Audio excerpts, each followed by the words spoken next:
Welcome back to my channel and welcome back to another solo leveling video here today. So, a lot of things have dropped on Solo Leveling Arise. A big update at once, like everything just dropped. We got so many goodies to a new character. We're going to be getting a free character.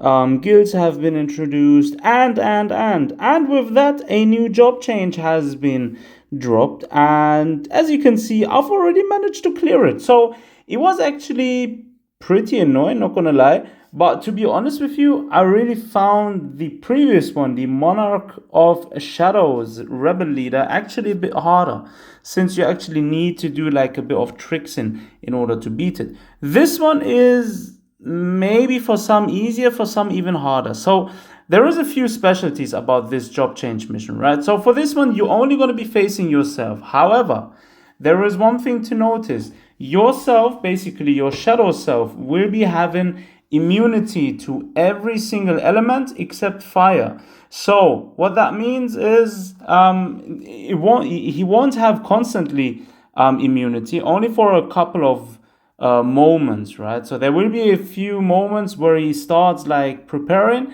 and that's where you have the chance to like use break attacks in order to break the preparing mode. Let's just call it that, yeah. So if you manage to break it, you can go ahead and attack him as you would just normally with all of your attacks.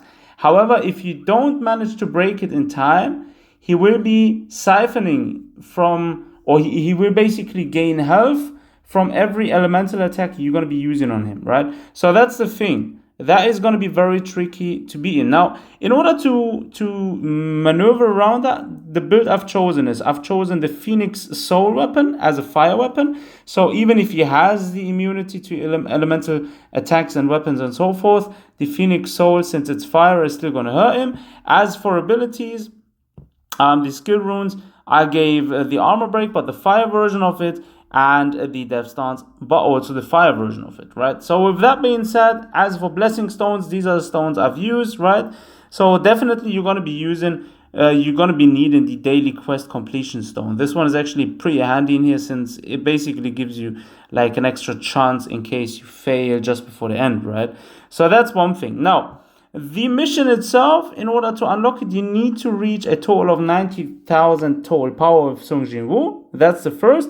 Second, you need to clear Battlefield of Trials, floor 35 in player mode, right? So in case you don't know where that is or what that is, you go to game mode, and there you see Battlefields of Trials, and there will be the player mode, right? Beat that till stage 35, and then you need to clear the story chapter on hard mode, also chapter 15 on hard, right? Once you've done these prerequisites, you would actually be able to go ahead and challenge this one. So without further ado, let's re-enter it, and let me try to be again. Now bear in mind, I'm playing on my phone, so there is going to be some tapping noise now, but I hope you guys can still bear with me, and I hope I can beat him this time again. So let's try.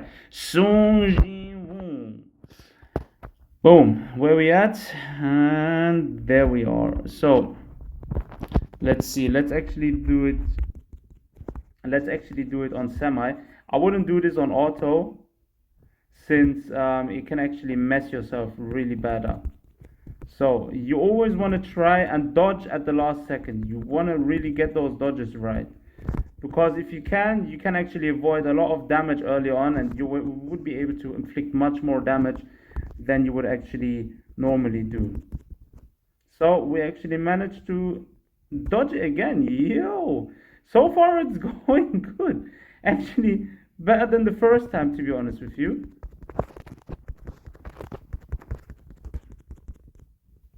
Okay, so now he's basically immune to it, which is what I meant before. So that's the problem, right?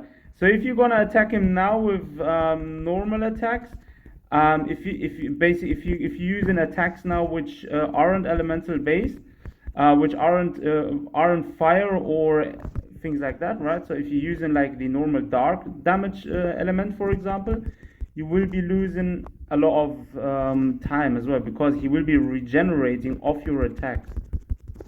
But if you manage to get a shadow step in there, it's actually pretty good, because this one doesn't use any element damage, right?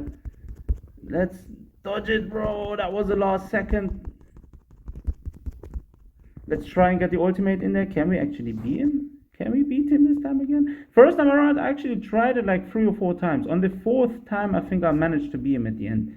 But, yo, we did it. First time around. Again, this time. Easy money. Easy money. So this one was actually easier, again, as I mentioned, as the previous one. Because the previous one, I've actually...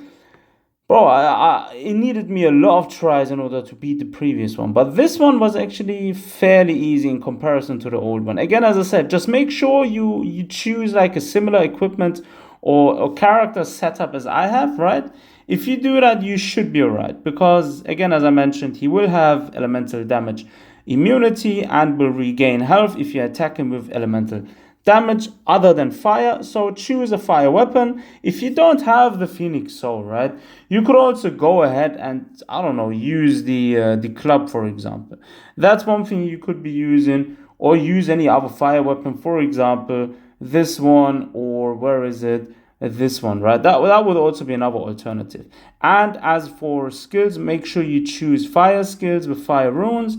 And blessing stones go somewhat similar to what I have done. You could also go with something else. As you can see, I don't even have a single legendary rune on these ones yet. However, yeah, maybe as time goes past, I will be able to collect one. Anyways, guys, I hope this video was somewhat helpful to you. Wish you best of luck. Thanks for tuning in. Take care of yourselves. Until next time.